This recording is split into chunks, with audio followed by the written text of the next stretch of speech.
But it's a matter of, again, what we talked about in when I was talking about patterns and stuff. Once you know the neck really well, you can move all around. If it makes musical sense, it will work.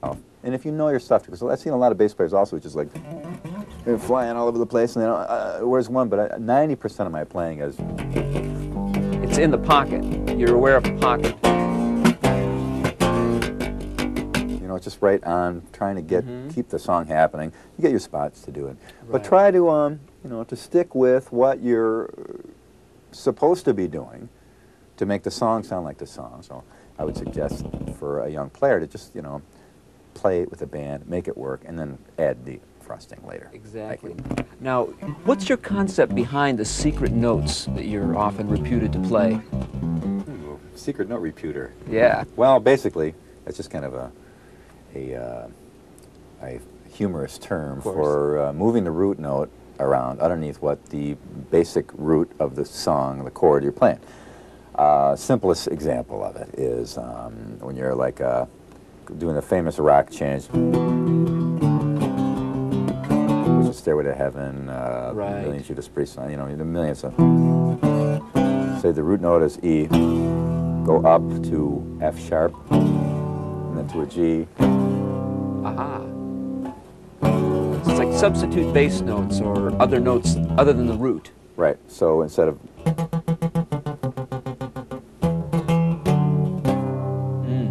so it works because those notes are in that chord somewhere. But that's the simple version. We do now we're doing live Blame It on My Youth. I'm like a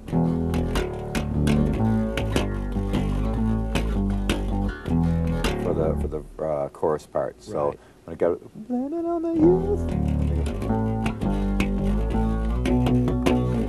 I go up to the what is that? It's a B. I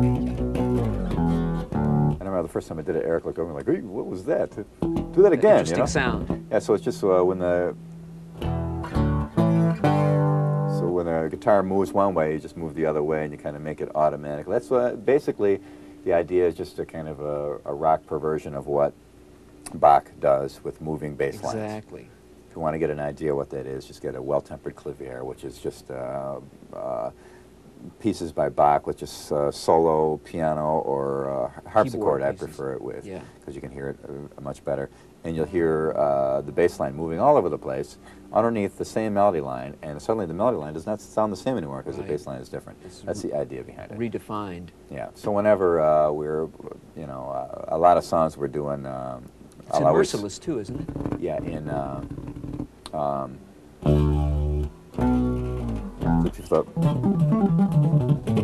Just before that part. Paul goes to a D sharp chord. Yeah. Right. Oops, to the E. Well, I did that one night too. Yeah. But and whenever you make a mistake, just play it again. It'll sound like you meant to do it. So. That's a good rule to keep in mind. I've done that many times, and then left it in the song because it actually worked after a while. So. Do you ever practice that at home too? Making mistakes? Oh, that's all I practice. Getting out of them? Oh, that's all I practice there, right.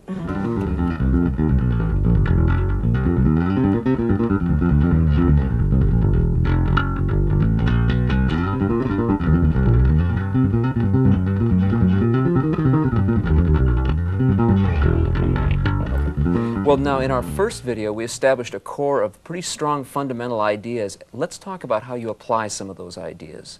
Okay. I'm specifically referring to the beginning of the Had Enough song, where you play an intro bass solo. Yeah. It contains a lot of your interesting techniques. When I first started seeing guys doing sweep things on guitar, Paul Gilbert and people like that, Yngwie and stuff, doing sweep stuff, it was really intriguing, but as a finger player, so it was a little difficult for me to get, you know, so I learned a couple.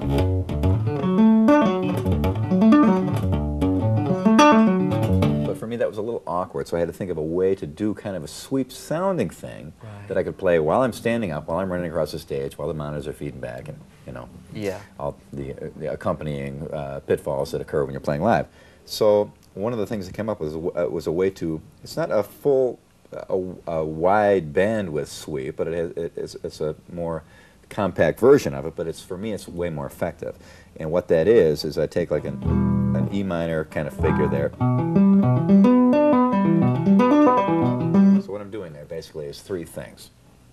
I don't know how I came up with this, but it just kind of popped in. Kind of a flamenco. Like a roll. Go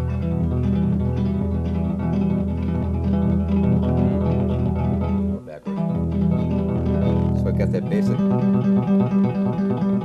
that plucking thing there. So there's your E minor. And then you hammer down with that, hit with that, pull off, pluck, pluck.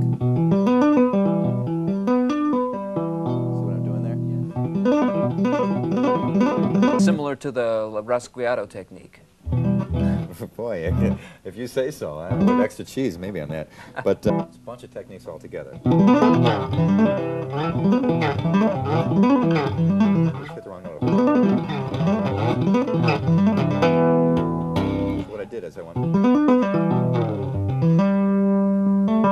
And you're outlining the E minor and C major sounds. Because that's what the chords of the song. Exactly. So you're thinking the chords of the song already in the intro to your solo. Yeah, because it kind of gives you the feel, sets it up, you know, so it's not such a big surprise when the song comes in. Which is important. It should be integrated into the song, right? It shouldn't be a standalone solo that takes away from the song. Can be. In this case, it isn't. Yeah. In this case, we stick with the song. It's more structurally related. Yeah, it can be structured. You know, there's no real rules as far as that goes, but some people like to try and keep things as much continuity, thread of continuity, which is cult of personality. So we got this thing here in E minor. I could resolve it by hitting the high E there, actually, but I'm hitting the D. So what I'm doing here on the C part of, now when I'm hitting it, I'm hitting a fifth here. Right. So then. Aha. It's a kind of cool kind of. Ending with two tapped fifths in a sense. Yeah. So it's.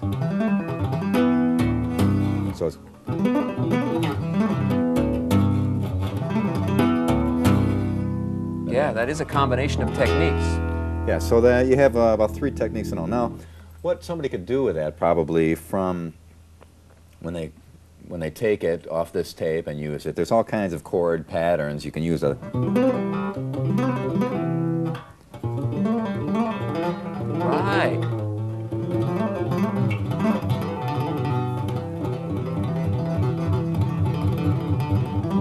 There's all kinds of ways you can do that. So once you get that technique down, we can do that pluck. There's all kinds of variation you can do with it. A lot of times when I show people something or explain something that I've played, I'll come back and see some guy like about a year later, and he's like gone way off in left field and did all kinds of things that I never even thought of. So hopefully everybody that could pick up some portion or this whole thing, you know, a year from now, it will become their own, and you can do all kinds of stuff all up and down the neck with it. That's just, I do a couple variations on it too of my solos, but for the sake of time, that's basically where it comes from. Would you show us the tap-on technique you use in Addicted to That Rush? Yeah, that's basically, the thing starts out with like a trill.